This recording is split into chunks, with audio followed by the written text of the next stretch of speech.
Assalamualaikum warahmatullahi wabarakatuh. Selamat pagi anak-anak. Semoga kalian selalu senantiasa sehat dan semangat. Hari ini kita masih tetap belajar, tetapi kita akan belajar mengenai kingdom, perantai atau dunia tumbuhan yang sangat familiar pada lingkungan kita ya. Kemarin kita sudah bahas mengenai sistem klasifikasi 5 kingdom yang terdiri dari kingdom Monera, Protista, Fungi, Rantai, dan Animalia.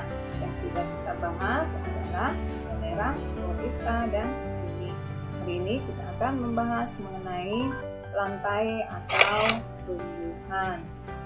Tumbuhan, kalau kita mengenal mereka, kita harus tahu ciri-cirinya. Ya. Ciri yang pertama yang dimiliki oleh tumbuhan adalah dia itu bersel banyak atau multiseluler.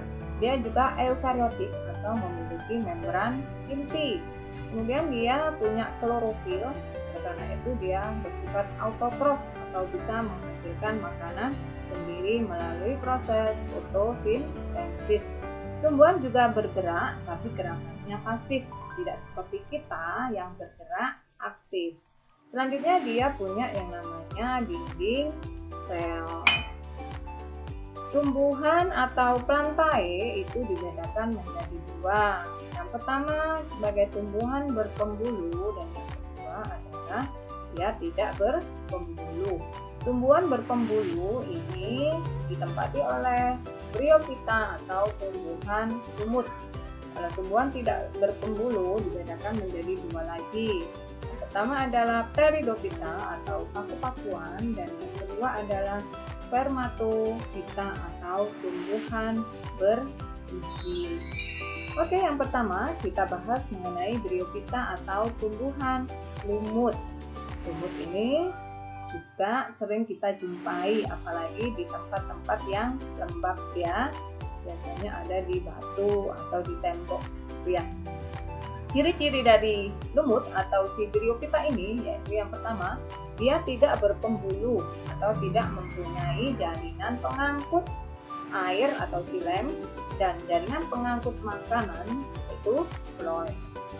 Kemudian dia berkembang biak secara spora dan secara kawin tapi bergantian. Dia juga punya klorofil ya.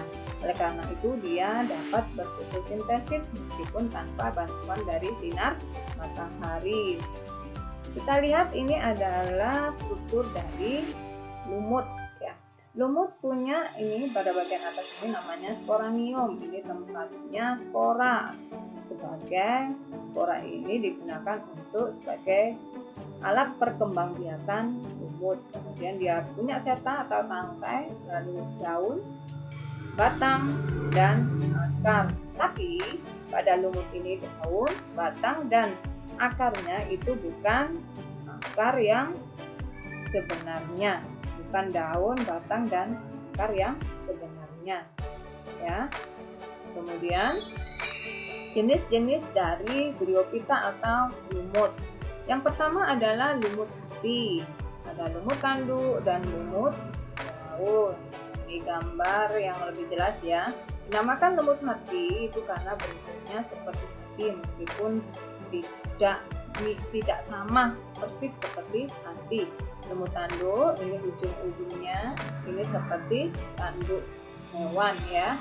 Dan ada lumut daun karena sebagian besar tubuhnya ini terdiri dari daun ya. Selanjutnya adalah manfaat dari si lumut. Lumut ini adalah penyedia oksigen dan juga sebagai penyerap polutan atau penyerap karbon dioksida ya. Kemudian pada spesies Sphagnum dia digunakan sebagai obat kulit dan obat mata. Jenis lumut hati juga dikembangkan sebagai obat hepatitis C. Ya. Si lumut juga membantu menahan erosi dan mengurangi bahaya banjir karena mampu menyerap air pada saat musim penghujan.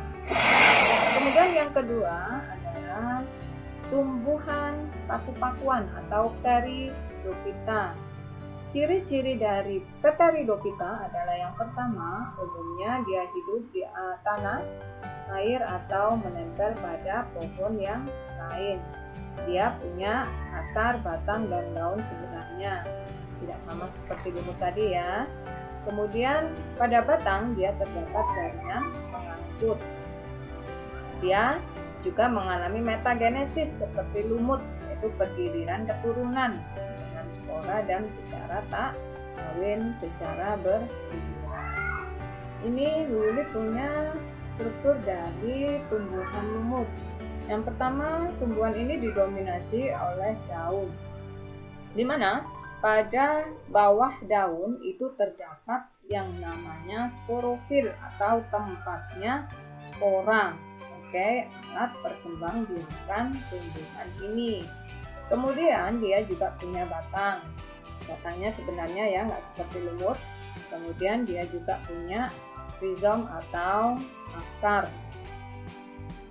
Pada tumbuhan paku-pakuan ini dia juga punya namanya circinotus atau daun muda yang menggulung seperti ini. Kemudian dia akan berkembang menjadi daun. Oke, sekarang jenis-jenis dari Pteridophyta. Ada paku purba.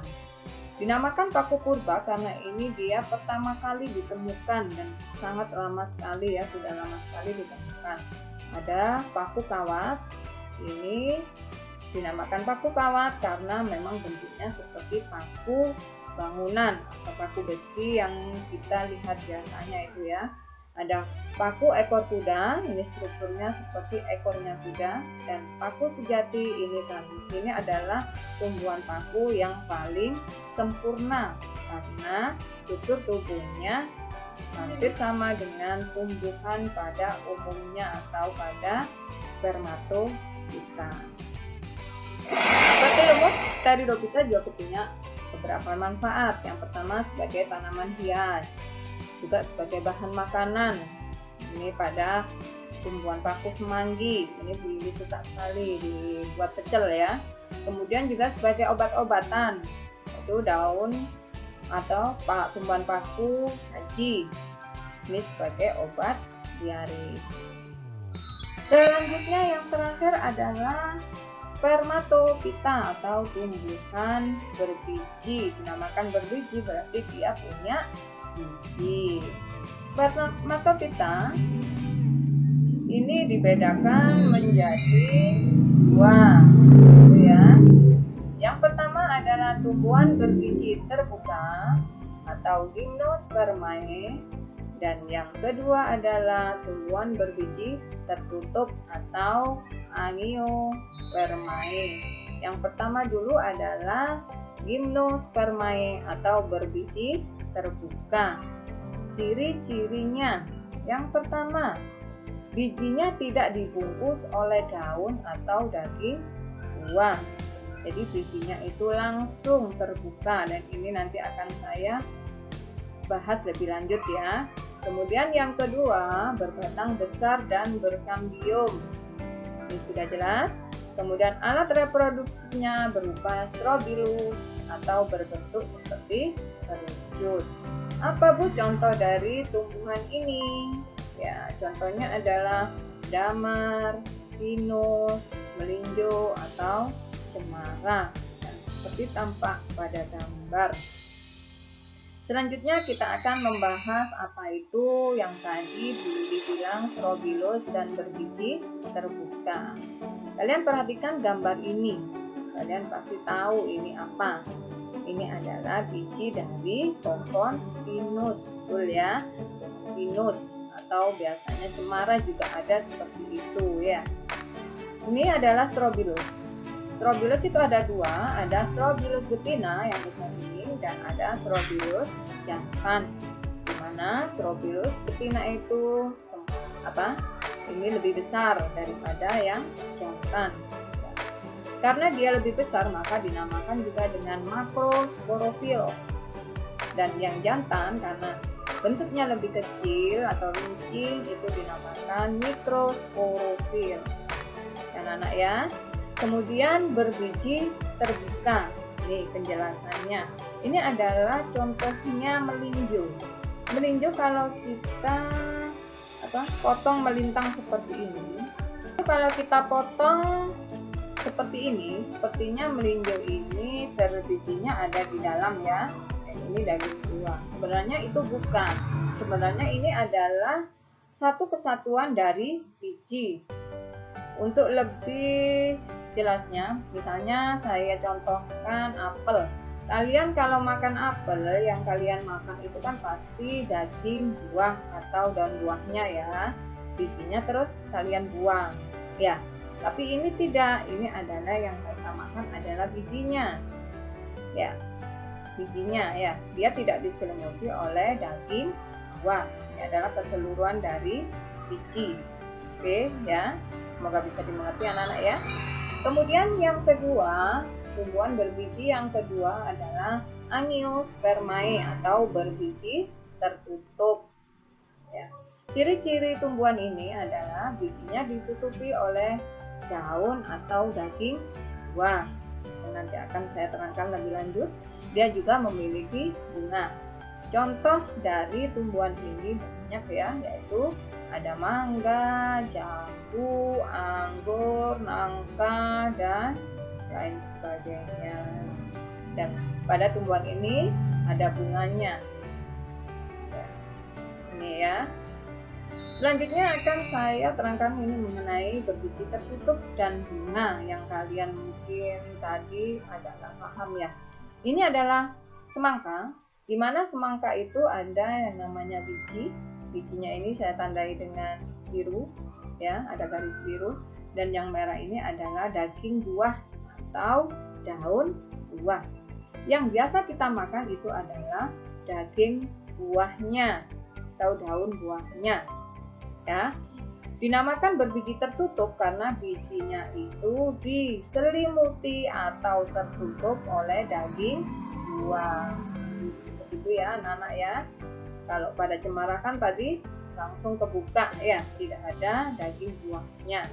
Nah, seperti anggur ini juga yang kita makan biasanya adalah daging buahnya, bijinya kita tanam. Kemudian bunga, ya, ini adalah penampakan bunga sempurna. Bagian bunga itu ada mahkota, ada benang sari, ada putik, ada bakal biji, kelopak, tangkai, dan sebagainya. Ya, anak-anak, dari paparan Bu Yuli tadi semoga bisa kalian mengerti semuanya ya.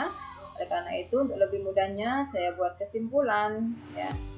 Kingdom Plantae itu terdiri dari 3 tadi ya. Ada tumbuhan lumut atau Bryophyta, tumbuhan paku Pteridophyta, dan tumbuhan berbiji yang dinamakan Spermatophyta. Tumbuhan lumut itu terdiri dari lumut hati, lumut tanduk, dan lumut daun. Dan Pteridophyta atau paku-pakuan itu terdiri dari paku purba, paku ekor kuda, paku kawat, dan paku sejati. Dan yang terakhir, tumbuhan berbiji itu dibagi menjadi 2. Ada Gymnospermae atau berbiji terbuka dan Angiospermae atau berbiji tertutup. Angiospermae dibagi menjadi 2 lagi, yaitu monofil dan diploid. Untuk pokok bahasan Angiospermae lebih lanjut akan kita bahas selanjutnya. Pada pokok bahasan berikutnya kita akan membahas mengenai kingdom yang belum adalah kingdom Animalia. Semoga yang kita pelajari hari ini bermanfaat untuk kalian semua dan diri pribadi. Dan saya akhiri, wassalamualaikum warahmatullahi wabarakatuh.